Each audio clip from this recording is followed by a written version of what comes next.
Hello everyone, কেমন আছো সবাই? অনেক দিন পর একটা লং ভিডিও আমি শ্যুট করলাম। এটা আমাদেরই চাল কুমড়োর গাছ, মা লাগিয়েছে। দেখো কত সুন্দর হয়েছে। আর একটা হয়েছিল চাল কুমড়ো, খাওয়া হয়ে গেছে আমাদের।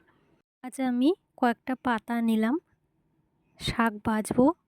শুধু এই পাতায় নয়, অনেক কিছু আবার অ্যাড করতে হবে ওই শাকে। এই কয়েকটাই নিলাম, আর লাগবে না। দেখো বন্ধুরা, আমি কত জঙ্গলে এসে পড়েছি। একটা হচ্ছে অ্যামাজন জঙ্গলে। আমি মজা করছিলাম। এটা হচ্ছে আমাদের পাট শাক বাগান। কয়েকটা পাট শাক তুলবো, ওই যে বললাম না শাক ভাজবো।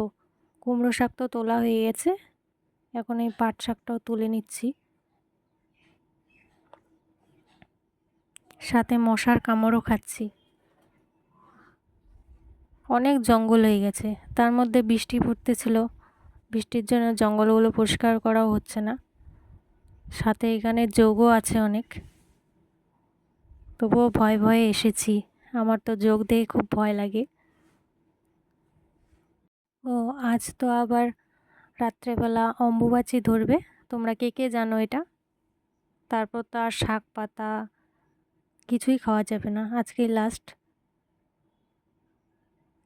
কতগুলো লঙ্কাও হয়েছে, লাল লাল লঙ্কা, একদম টিয়া পাখির ঠোঁটের মতো। তুলে নিচ্ছে এগুলো, আর পড়ে পড়ে নষ্ট হয়ে যাবে না হলে।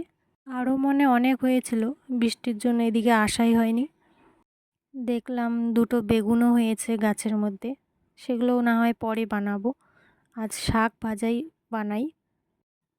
শাকগুলো এখন নিয়ে যাব কিসে? কিছুই তো আনিনি, এখানে রাখি আপাতত, পরে কিছু একটা ব্যবস্থা করে নিয়ে যাব। আমার শাকও তোলা হয়ে গেছে, বাছাও হয়ে গেছে। দেখো, তেলের মধ্যে রসুন কোয়া আর দুটো শুকনো লঙ্কা দিয়েছিলাম। এখন শাকগুলো দিচ্ছি। শাক খেতে কে কে পছন্দ করো, বিশেষ করে ভাজা? আমি তো বয়েলও খাই, বয়েলও আমার খুব পছন্দের। আর বাড়ির শাকের তো কোনো কথাই হবে না। আমি কয়েকটা লঙ্কা দিয়েছিলাম, লঙ্কাগুলো সেদ্ধ আমরা খাই, আমি আর মা খুব পছন্দ করি। হয়ে গেছে আমার শাক ভাজা।